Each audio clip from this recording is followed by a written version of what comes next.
Goizane Arana Aresola Leiba, UEMako teknikari dugu, eta Marta Chamorro Armendariz, Baztango Euskara bulegoko arduraduna okerrez banago. Eta aurkeztuko digute, Baztango aroztegia proiektuaren gainean egindako eragin linguistikoaren ebaluazioa. Eskerrik asko Marta, eskerrik asko Goizane. Bueno, egunon, ni Marta naiz, Baztango Euskara zerbitzuko teknikaria, orain dela gutxi hasi nintzen, hortaz ez dut bizi izan azterlan honek izan duen prozesu osoa, baina, saiatuko naiz zaleketo bekiena ezaltzen Goizanerekin batera, eta gero, zalantzak eta izan ez gero, berdintxu. Gure aurkezpena 6 ataletan banatu dugu, eta lehenik eta behin nik egin dut kokapena, aroztegia UGPS-aren azalpena eta txosten honek izan duen ibilbidearen azalpena, eta gero Goizanek eragin linguistikoa ondorioak eta proposamenak azalduko ditu. Hortaz, naiz honekin inoiz ibili.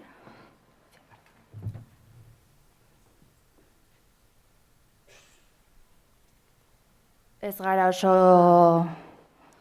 Bale. Bueno, Baztan Nafarroako iparraldean kokatuta dago, orduzue Arroxaz, eta Lekaroz hemen duzue. Elizondotikoz oso hurbil, eta kontuan hartu behar dugu Baztanek 15 hor herri dituela, 15 herriz osatutako udalerria dela. Eta, gutxi gora bera, Lekaroz hor erdi aldean edo dago.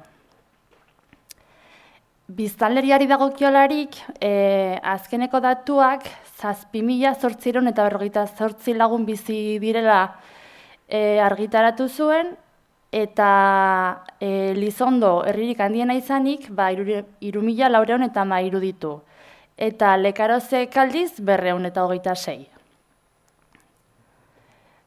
Datu soziolinguistikoak aztertzeko hauek ekarri ditut, lehen hizkuntza euskara dutenek 171,3 dira, baziren 2011an. Elebidunak 175,5. Txeko erabilera 145,9, eta kale erabilari dagokilarik iaz egintzen kale neurketa eta elkarrizketen 10-6 euskaraz izan ziren. Baina favorez kontuan hartu 15 herri direla eta batetik bestera aldea nabaria dela, bai. Eta ona aroztegia udalaz gaindiko plan sektorialak aurre ikusten duena. Bai, hotelgune bat, hotel bainu etxe spa, 125 logelakoa, 4 izarrekoa, eta horrekin batera biltzar eta ospakizunetarako eraikin batzuk. Eta jatetxea. Hortaz gain, kirolgune bat ere proposatzen du, golf, kirol horri lotutakoa, golf zelaia, 9 zulokoa, praktika zelaia, golf eskola, eta nolabait honekin, igual harreman zuzenaz badu ere, lorea zaintza eskola bat. Eta bukatzeko bizigune bat, eta 228 etxe bizitza egiteko asmoa dute, familia bakarrekoak eta binakakoak, 3 bizitegitan antolaturik, eta nolabait esateko kalitate altukoak edo. Eta txostenek izan duen bidea, honakoa izan da, aurreko legealdian Baztango udalak erabaki zuen, hirigintza proiektu honen eragin linguistikoa ebaluatu beharra zegoela, eta Euskara zerbitzura jo zuen, txostena prestatzeko eskatuz. Euskara zerbitzua UEMarekin harremanetan jarri zen, eta UEMak aholkularitza eta formazioa eskaini zion, tresna honi dagokiolarik. Behin-behineko txostena idatzi zen, eta gerora kontrastatu egin dugu bitan udaleko gainerako teknikariekin. Kasu honetan eginda hirigintza, garapen eta gizarte alorreko teknikariekin. Baztango udalak dituenak. Igual beste batean bada ingurumenare alorrean teknikaria, baina kasuntan 3 hauekin egin zen. Eta haien ekarpena jaso, eta behin betiko txostena bada eskuartean duguna. Hala ere, behin betikoa da, baina aldaketak izaten alditu, adibidez, enpresa sustatzaileak informazioa berria ematen badu, hori jasoko luke, eta aldaketaren bat eraginez gero, hori ere jasoko luke.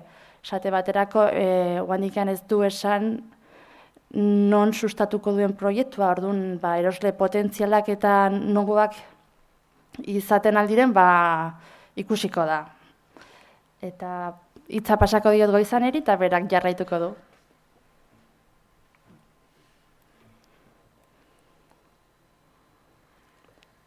Kaixo, egun on guztioi. Bueno, Martak pixkat testu ingurua eta azaldu dizue, eta nire egitekoa izango da Lekaro zen plantatuko den proiektu honek, ze eragin linguistiko izango duen zuei azaltzea. Martak hasieran esan duen bezala, hasiera baten, beste teknikari bat aritu zen kontu honetan guztian, eta nik hasiera formazioa eta aholkularitza eskaini nuen, eta hor bidean, pixka kanpotik bizi izan nuen, berriz ere kontrastea egitera iritsi ginean arte. Eta, gaur niri egokitu zaite hau azaltzea, baina esan bezala nik txostena bere horretan nik txosten hori ez dut egin. Bai egin dudana izan da, gero kontrastea egin, eta kontrastean jasotako ekarpenak bildu ditut, eta behin betiko txosten horretan bai hartu dut parte.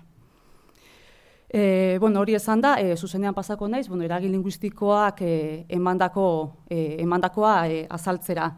Lehen Imanolek azaldu du, zein den prozedura. Tresnak lehenengo eskatzen duena da galdetegi labur bat betetzea, eta galdetegi labur horretan badaude 5 item, 5 hizkuntza adierazle azaltzen dira.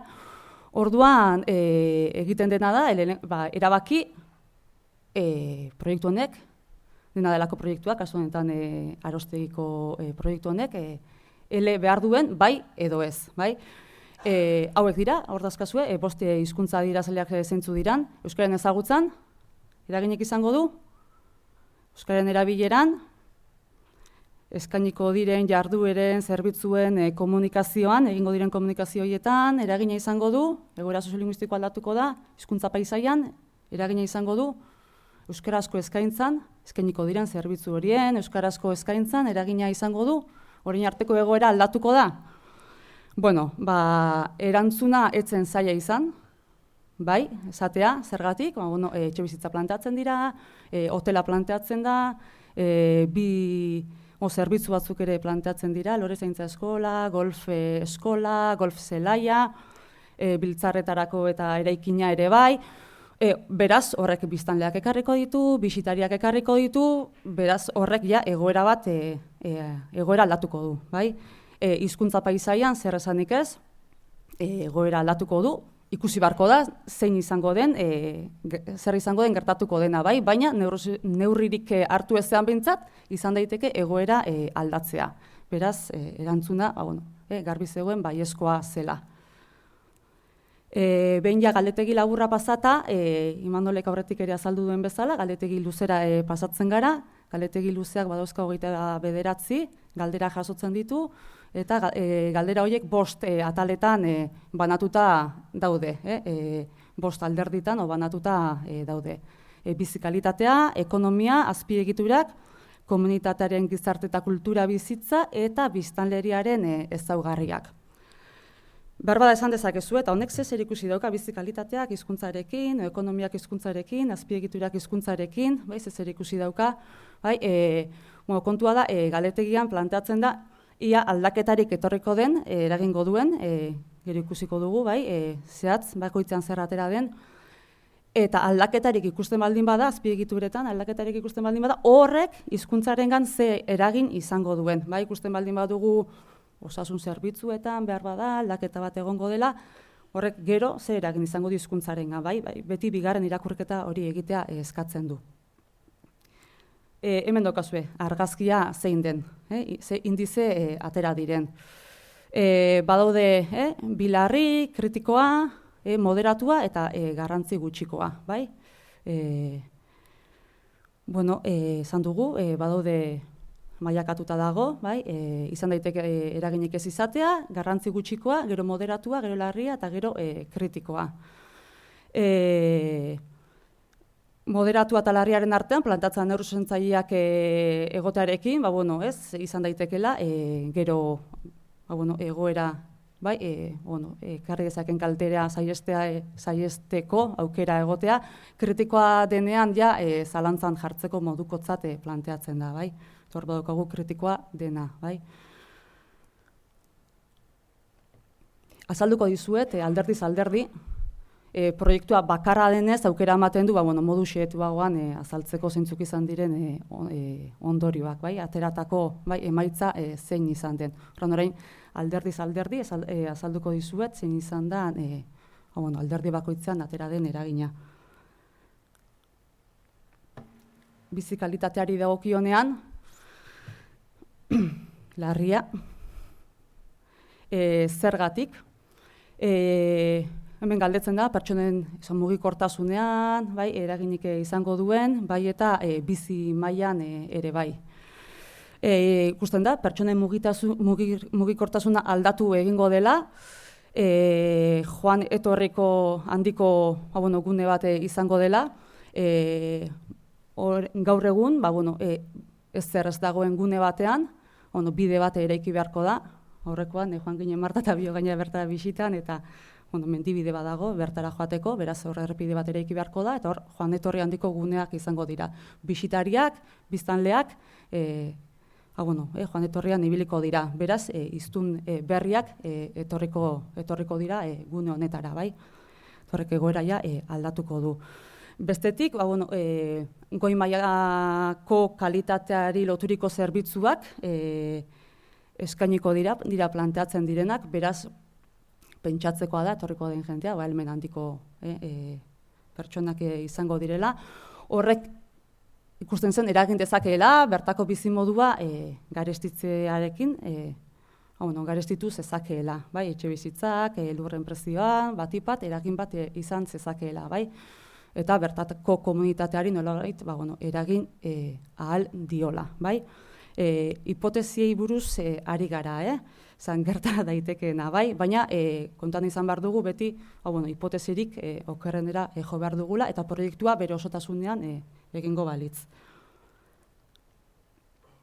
Bigarren alderdia ekonomiari dagokiona da, hemen garrantzi gutxikoa atera da emaitza. Ikusten da batetik, bertako establezimendu, enpresetan, eragin bat, aldaketa bat suposatuko duela, eragin bat izango duela, hiztun berriak etorriko dira gune honetara. Horrek, enpresen, establezimenduen, hizkuntza paisaian, komunikazioan, euskarazko eskaintzan, eragin bat izan dezake. Ikusi beharko da zein punturainokoa den, etorriko direnak zenbateraino, bihurtuko diren egoiliar, ez diren bihurtuko egoiliar, zenbaterainoko erabilpena egingo duten zerbitzuena, baina egin beharko dute, bai? Eta, etorriko den bezeria haundi bat, suposatzekoa da, euskara ez dakitenak izango direla, eta horrek nolabait eragin bat izango duela. Bestetik, lanpostuak sortuko dira, bertan, 100 piku lanpostu aurre ikusten dira, ez gehiago, 200 piku lanpostu aurre ikusten dira, bai eraikitze fase horretan, gero funtzionamenduan postuak sortuko dira. Positiboa izan daiteke, bertakoek, betetzea postu horiek, beraz, horregatik garrantzi gutxikoa izatera pasatzen zen. Hor, zalantza bat ere sortzen zitzaigun, nork beteko dituen postu horiek, bai, litekena da, bertakoek betetzea, baina, ikusi beharko da, etorriko den jendearen nondik etorriko den, hor ere zalantzak badaude, sartzen baldin bazete Palacio de Arostegiako beraien webgunean, bertakoa sustatzaileak esaten duena da, turismo internazionala, mundu mailako turismoa sustatu nahi dutela. Beraz, suposatzeko da, torriko den asko, ez izate euskaldunak, erdera dakitenak ere batzuk ere ez, beraz, izan daiteke, langile horiei beste hizkuntza batzuk ere eskatzea eta lehenestea, beste hizkuntza batzuk jakitea ere. Eta bestetik, ikusten dena da, bertan, udalerrian, eskualdean, orain arte, jorratu ez den turismo mota bat sustatuko dela, goi mailakoa eta kalitate handikoa, luxuzkoa izango dena. Euskaldunek ere, horrelako turismoa ere, gozatzen dute, goza dezakete, ikusi beharko da, bai, torriko hor badaude, bai, espekulazioak eta zergatik ez da, euskaldunak ere izan ditezke, egia da, bai. Baina, kopuru altuak dira, beraz, suposatzeko ere, beste asko ere ez direla izango, bai.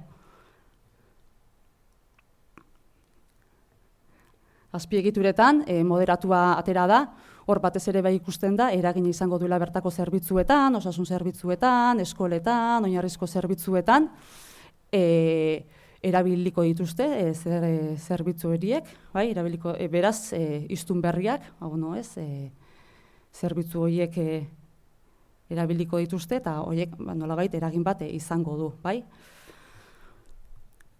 Udalerriko eskoletan, batez ere ikusten da Elizondoko eskolan, Iruritako eskolan izan dezakela eragina, bai, eta horrek nolabait, euskaldun eta euskaldun arteko orekan eragin bat izan dezakeela, hizkuntza ohituretan eragin bat izan dezakeela, bai.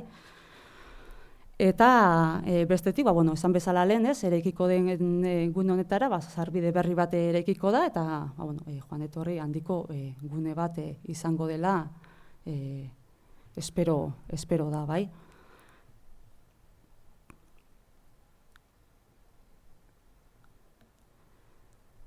Gizarte eta kultur bizitzari dagokionez, hemen larria atera da. Luzera, gizarte bizitzan, sartu ahala, bai, eragin bat izan dezakela ikusten da, hizkuntza ohituretan, elkarteetan, bai, harreman sare horietan, eragin bat izan dezakela ikusten da. Hala ere, hor ikusi beharko da, esaten ari naizen bezala, etengabe, torriko direnak, egoiliarrak izango diren, ez diren izango, zenbateraino sartuko diren, harreman sareetan, deskantsurako soilik erabiliko duten, aisialdigune bat soilik izango den, baina aldi berean 228 etxe bizitza plantatzen dira, beraz, guk bai egin duguna izan da, aurreikusi etxe bizitza guztiak, jendez, beteko direla, eta guztiak egoiliar bihurtuko direla. Horrek ez du esan nahi, horrela izango denik, bai? Hipotesia baino ez da. Lehen esan bezala ere bai, ikasle euskaldun eta arraldun arteko orekan, aldaketa bat ekar dezake. Eta, gizarte bizitzan sartu ahala, elkarteetan, eta eragina izan dezake. Haurrak eskolatuz gero, guraso elkarteak direla, eta horrek nolabaiteko eragin bat izan dezake. Ikusi beharko da, zenbateraino, helburua den udalerrian integratzea, ez, bai? Eta biztanleria ezaugarriari dagokionez kritikoa atera da emaitza. Zergatik, biztanle zein bisitari kopurua nabarmen haziko delako. Eta horrek, kanpotik etorritako familia kopuru handi horrek, biztanleen zein bisitarien ezaugarriak aldatzea ekarriko duelako, batez ere ezaugarri soziolinguistikoak. 228 etxe bizitza planteatzen dira, guk badaukagu, eletresnak badauka, Euskararen proiekzioaren indize bat ateratzen du, gu hontan ez gara usartu indizea ateratzera, hartu behar esaten direlako kontutan orain arteko migrazio joerak, eta ikusten genuen kasu honetan migrazio joera hauek ezin zirela orain arteko migrazio joerak ezin zirela aintzat hartu. Baina bai, 428 etxe bizitzatara, kalkulua egiten dena da, 3 pertsona etorriko direla etxe bakoitzera, beraz, 684, biztanle berri etorriko balira bezala egin dugu, bai, ebaluazio lan hau, irakurketa hau. Beraz, horrek, bai, 426 biztanle bizi dira, Lekaro zen, 3 iztea suposatuko luke biztanleria kopurua, beraz, horrek ja, esaten digu, ezaugarriak aldatuko direla. Horrek noski ezagutzan, erabileran, eragina izango du zuzenean. Eta ikusi beharko da, tokiko kultura integratzea izango den asmoa ez, hori ikusteko dago, bai, galdera horiekuk ere badauzkagu. Eta ezaugarriak, estetik, alben handiko jendea etorriko da, horrek nolabait ere, ezaugarriak etorriko direnen biztanlerien ezaugarriak ere nolabait aldatuko ditu, bai.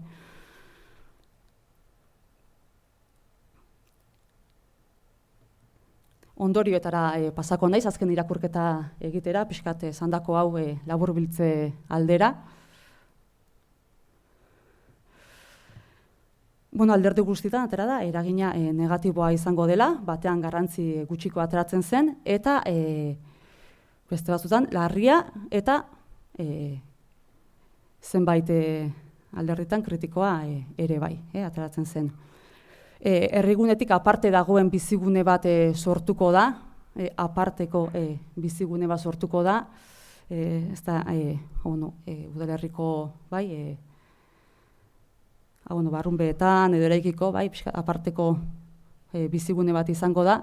Ikusten dena da, erakargarria, gehiago kanpotarrentzat, ez horren beste bertakoentzat, etxe bizitzak hutsak 8 daude dagoeneko, bastanen, beraz, badirudi, bastanera bizimodua integratzera datorrena, bai, bertako harreman sareetan,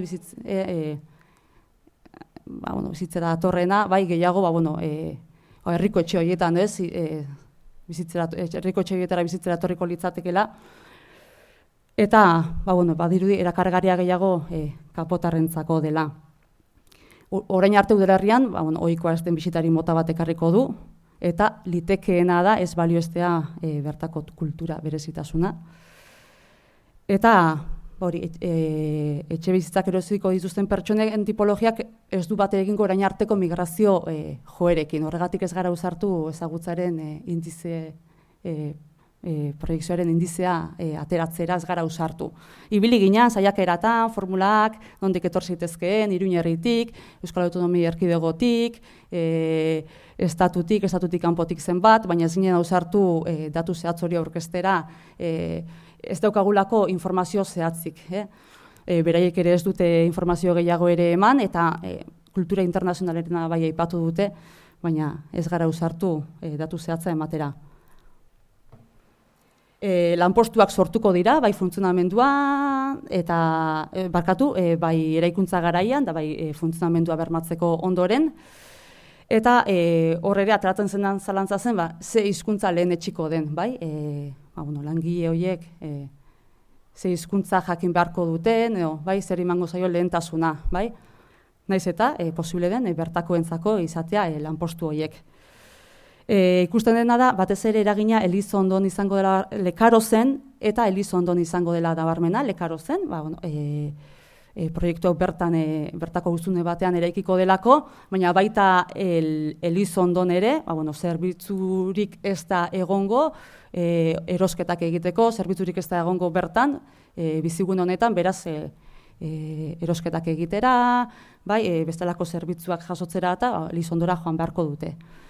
Beste arrisku bat ikusten zena zen, Elizondon iraungitzeko bidean dagoen eredua berrindartzeko aukera bat egon zitekeela, hori atera da, eskaerak egon ala, horri erantzun egin behar zaialako. Orduan, aukera hori ere hor ikusten da, iraungitzeko dagoen eredu hori berrindartzekoa.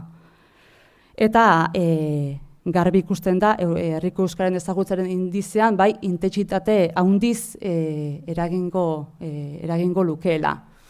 684 biztanle berri etortzeak esan nahi du biztanlea hirukoiztu egingo dela. Eta kalkulorik optimistenak aterata ere, ateratzen den proiekzioa ere, ezagutza jaitsi egingo litzatekeela da, bai? Kopuru oso altua delako horrelako udalerri txiki baterako.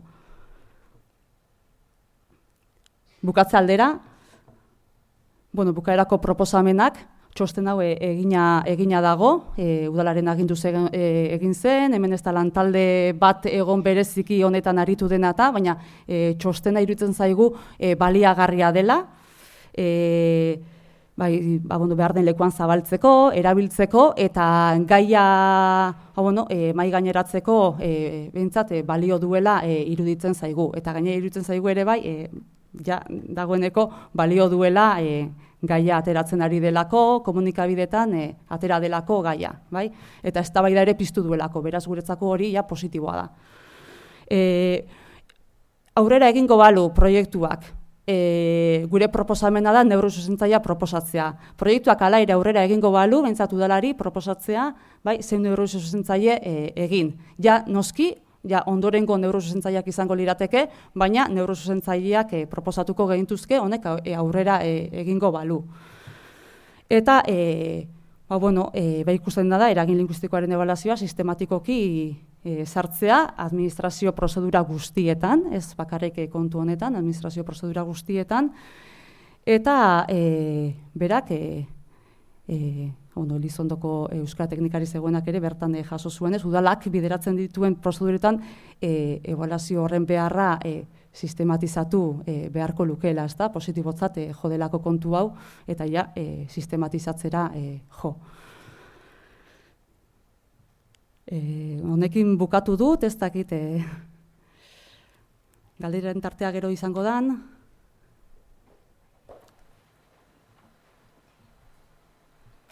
Bai? Eskerrik asko.